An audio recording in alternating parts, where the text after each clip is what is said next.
Hello everyone, welcome back to another episode of Simply Investing. Been a crazy week, right? Just down, and all of a sudden a windfall of rally, and gosh, you just don't know what to make of it, right? Well, I want to say to that point, as a perfect place and time to realize that you should, when the market's going down like crazy, don't run, buy. There were a lot of good value buys. I mean, I was buying up AT&T at $33 and some change, and it went up to like $35. Merrill Lynch has it set to go to $37. And you know what? It pays a great dividend. So, you should be buying it at the low points and holding on to it to build a base for your portfolio. As well as PPL, another Merrill Lynch pick. GM, another Merrill Lynch pick. And Bank of America were stocks I focus on buying. They're cheap, they're in great shape companies, they're going to be around for a very long time. I don't think you have anything to really worry about with them. Now people may say like, oh well, Bank of America, they're down and they just keep dropping, and I don't know why. They made tons of money, tons of money over the quarter. Enough to make a 9.8% increase. Don't know why. So here's what I have in my portfolio currently. This is not counting my Robinhood account, because that is an experiment account. So that one kind of works a little differently with the amount of money it has. But right now in my account, I have Apple, Netflix, Wells Fargo, Bank of America, JP Morgan, GM, Ford. Ooh, kind of got a little hiccup there. I don't know what that was. Ford. What else is there? There is Was it ERT? I don't know. I just started investing in it. PPL, and lots and lots of cash. Cash. Why? I'm going to keep building up my cash. I got dividend. I'm highly invested in dividend stocks that will give me more cash every quarter. Why? Because even though this is a rally, it may rally on Monday, but I'll have plenty of cash to change my strategy if the market turns down. Now, some of you might say, well, why won't you sell those stocks at the peak of the up?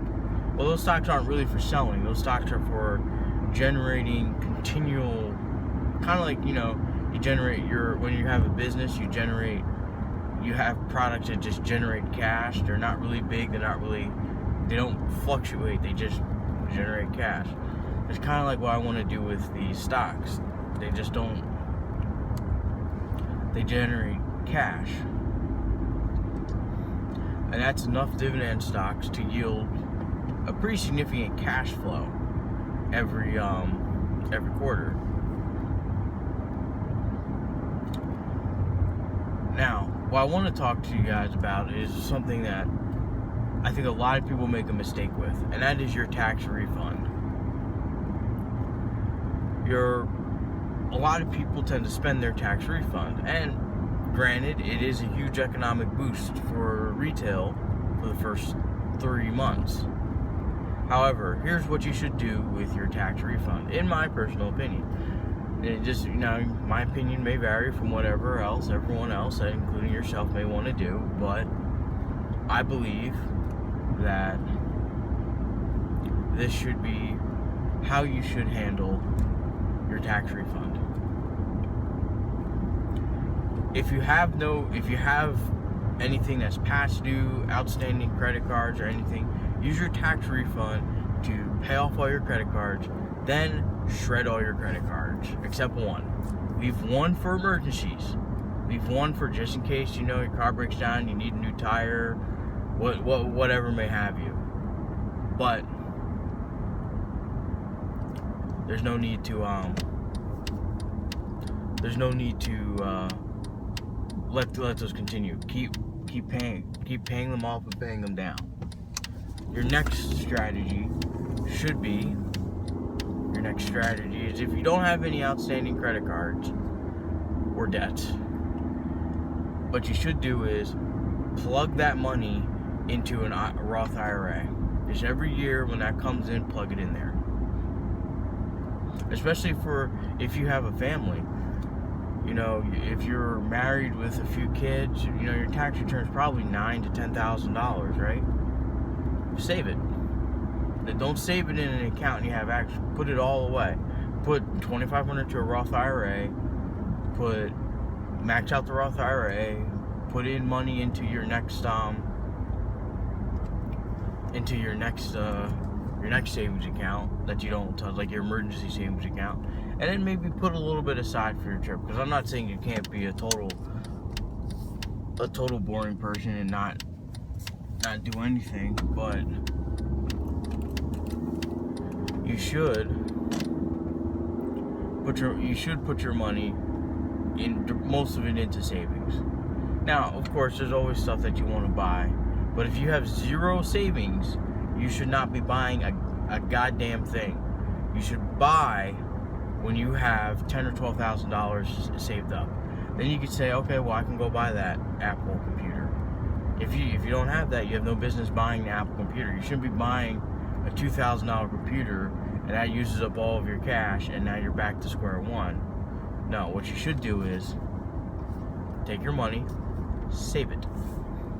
Save it. Save it like crazy. Because times are getting tough. Times are going to get real tough, real quick. And my recommendation is to save it. But there's other things you could do with your tax refund. If you have a car payment, I wouldn't say put all of it, but if you got like $4,000 afterwards, guess what? Put $2,000 of it down on the principal. Reduce your monthly car payments, or reduce the time of it. Start putting money down on it. Another thing is save it for a house. If you're waiting to buy a house, that's a perfect influx of cash to put towards your new home. And if you're young, that's what you should be doing too. If you're 23 and you're fresh out of college, you just got a great career, or you just got into a position that you can balance yourself and you want to get a home, I would recommend saving every tax return you get and putting it in there. And that, it's not a fun process. It is by far not a fun process. Why? Because especially when you're young, you're ingrained, like, you want to get stuff, you want stuff. That's how our economy is moving. But in order for you to have self-preservation, you must not want. You must only buy what you need and carry on. I would say,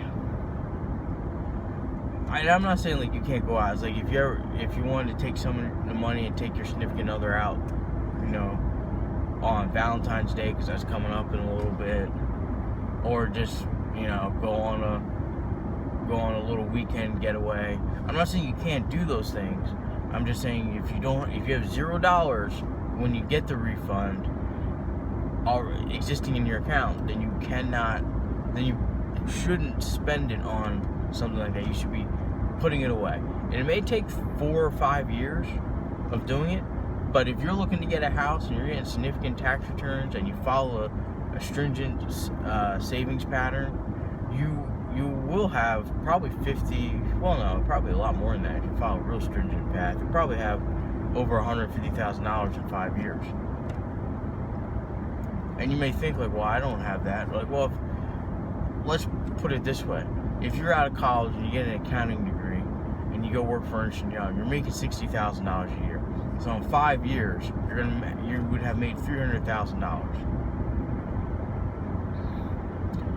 You really don't need that much to live off of. So if you buy just a cheap but reasonable car, like a Toyota Camry or a Corolla or a Honda Accord or Kia, keeping your monthly payments under $300 a month, I can highly guarantee that will allow you to live within minimal needs. yeah, I'm not saying you can't go out, but you gotta stay within these paths. And those are kind of my suggestions as to what you should do with your refund. I think you guys can, yeah, I mean, anyone can do whatever they want with it, or invest it. That's another thing you do. Invest your money.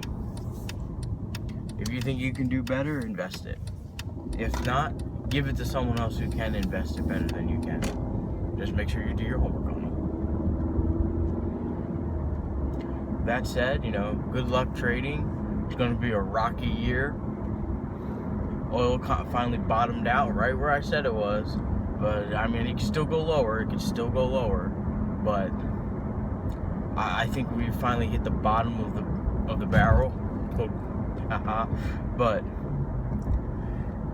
I think it's going to rise a bit, but then it's going to crash again. But who knows? Auto sales are also up, so people buying cars. There's actually more younger people now than there was before. So I mean, I think we're just in a great shape here. I think we're in excellent shape to move forward as far as the American economy goes. As far as your portfolio, if you did active buying, you should have been only down 2% just with the market. But I'm feeling this is going to be a bearish market, and save that. And you should put cash in there, stay very liquid, and buy the shares. Buy what becomes available. Buy what's cheap. That's all. And that's my process. When the market rallies, I'm no longer buying. I'm just sitting and waiting. I'm just storing up cash, kind of exiting some positions, reducing my holdings, and then I'm waiting for my next big move. Then when you have another sell-off, you just buy again. But I am looking closely at GoPro and Fitbit, because they are now priced perfect. Even if they go down a little bit, I think they're going to be great. It's just a matter of getting that information fast enough to make a good trade. With that said, good luck to you guys. Have fun. Respect the process. Keep the emotions out of it. Follow your strategy. Commit to your strategy. And you will succeed. If you guys have questions, comment below. Like my Facebook page, simply_investing 2015. I will also provide the link at the bottom in the subscription. Always ask as many questions as you want. Post, comment on the channel, comment on the Facebook page. Try to leave back as much feedback as you possibly can. Because you never know, someone else may have the same question and they're just too afraid to ask it. There really is no dumb questions. I will try to answer questions as timely and efficiently as possible, and I'm not going to critique you. I'm not going to say, are you stupid for not knowing that? Ask the question. I will happily answer it for you. With that said, good luck, good hunting. Make that money, get that cheddar, move forward. Take it one step at a time. With that said, I will see you next time.